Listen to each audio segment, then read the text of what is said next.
For more on the situation in Ethiopia, Ibrahim Anoba joins me. He is a fellow of the Center for African Prosperity at Atlas Network. Ibrahim, good to see you and thanks for your time. Quickly here, it's been a year of fighting between the government and rebels. Recently, the rebels have been talking tough, threatening to march into the capital, Addis Ababa. What do you make of the latest development? Thank you, Sulai. I think this is unfortunate as an African. But I see most of this blame coming to the tables of Prime Minister Abiy Ahmed. Not to disregard the fact that any military threatening of a sitting government is in itself condemnable, but more so because Abiy didn't manage this crisis through political means at the very rudiment moments when this was still manageable. And his reaction to arrest people indiscriminately and to militarize what was basically an agitation is in fact the root cause of this problem. And for that reason, I will blame him for not managing it well. And President Abiy Ahmed has been talking. He's just also accused Israel of backing the rebels. Well, I mean, he's accusing everybody. He's calling the media across the US or the West being culpable here. Is disregarding the comments from the White House and whatnot.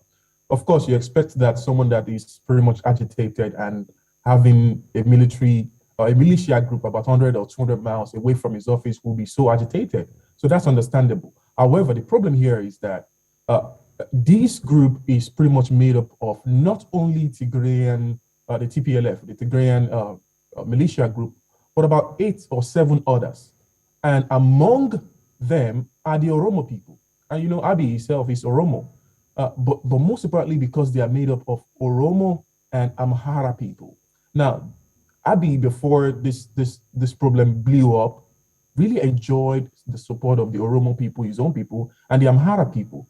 But all of a sudden, because he was arresting political leaders indiscriminately in what many have termed as his attempt to create a favorable political landscape for him to dominate Ethiopian politics, he changed the body language of the Oromo and the Amhara people towards him into something so negative, such that those two groups have now joined the TPLF in fighting against Abiy. And they only have one message: to oust Abiy Ahmed when they reach the capital, Addis Ababa.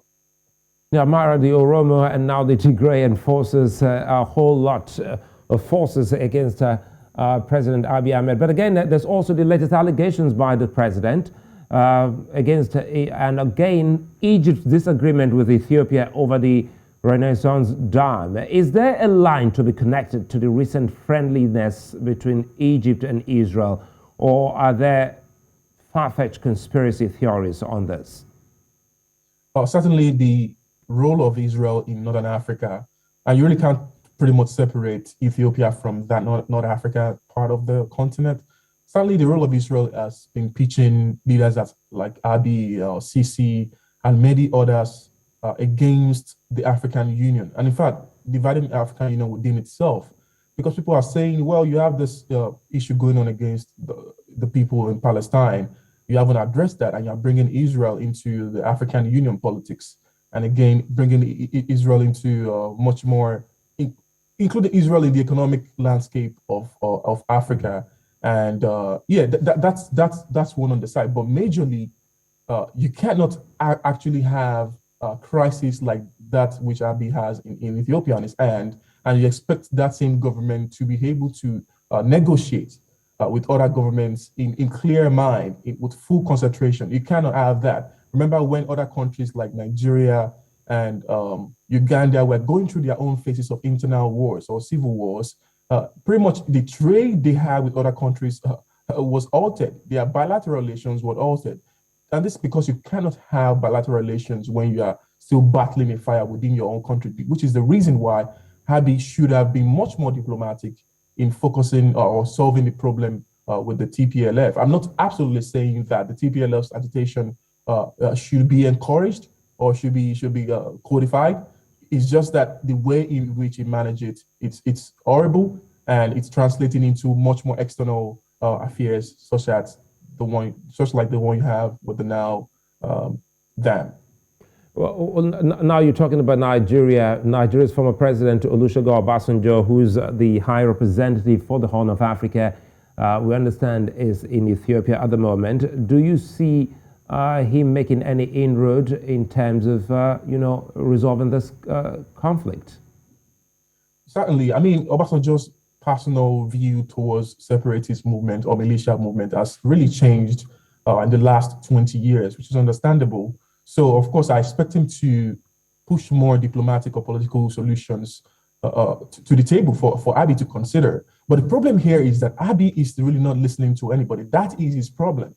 As I said earlier, this wouldn't have been so bad if he had listened to messages from member states of the AU, some other African elder statesmen who are advising that they've dealt with this kind of insurgency in the past. And you have to pretty much focus on the key figures of all the separatist movements and either negotiate with them, or if you find them to have committed some heinous crime, then you arrest them, but not generalizing an entire ethnic group as being a terrorist ethnic group. We've had series of condemnable arrests or detainments in the last 3 days across Addis Ababa. Some of my colleagues have been telling me that of Tigrayan people. Just being Tigrayan, you will be arrested. And this is an exploitation of the state of emergency initiated by Abiy and his government. But again, it's not more so about arresting an entire or terrorizing an entire ethnicity, but much more focusing on the key people at the helm of those agitations, negotiating with them or reasoning with them, or even coming to arrest if it comes to that, but not necessarily just terrorizing an entire ethnicity. It's uncalled for. Well, Ibrahim Anoba, many thanks for your time. Ibrahim Anoba is of the Center for African Prosperity at Atlas Network. Long live APGA, long live Anambra State, long live the Federal Republic of Nigeria.